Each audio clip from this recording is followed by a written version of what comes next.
1 aos Coríntios, capítulo 12. Os dons espirituais. Agora, irmãos, quanto à sua pergunta sobre os dons espirituais, não quero que continuem confusos. Vocês sabem que, quando ainda eram pagãos, foram conduzidos pelo caminho errado e levados a adorar ídolos mudos. Por isso, quero que compreendam que ninguém que fala pelo Espírito de Deus amaldiçoa Jesus.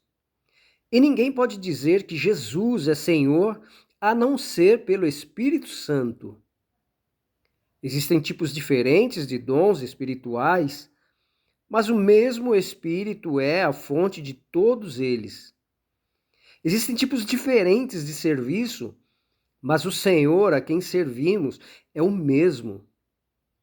Deus trabalha de maneiras diferentes, mas é o mesmo Deus que opera em todos nós. A cada um de nós é concedida a manifestação do Espírito para o benefício de todos.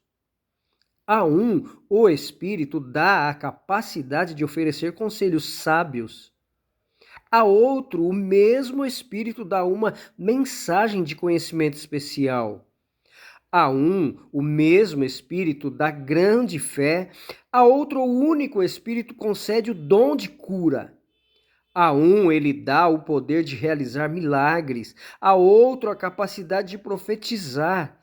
A outro, ele dá a capacidade de discernir se uma mensagem é do Espírito de Deus ou de outro Espírito.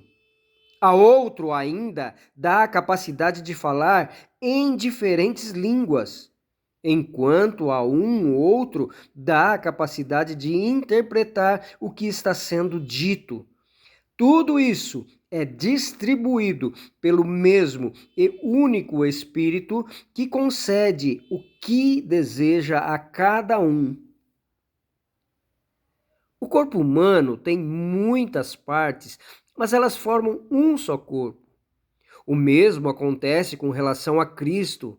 Alguns de nós são judeus, alguns são gentios, alguns são escravos e alguns são livres. Mas todos nós fomos batizados em um só corpo pelo único Espírito e todos recebemos o privilégio de beber do mesmo Espírito.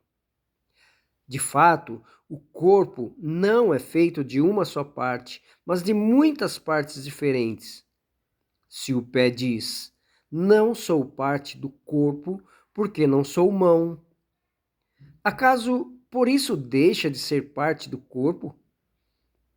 E se a orelha diz, não sou parte do corpo, porque não sou olho, será que por isso deixa de ser parte do corpo? Se o corpo todo fosse olho, como vocês ouviriam? E se o corpo todo fosse orelha, como sentiriam o cheiro de algo? Mas o nosso corpo tem muitas partes e Deus colocou cada uma delas onde Ele quis. O corpo deixaria de ser corpo se tivesse apenas uma parte. Assim, há muitas partes, mas um só corpo. O olho não pode dizer à mão, não preciso de você. E a cabeça não pode dizer aos pés, não preciso de vocês.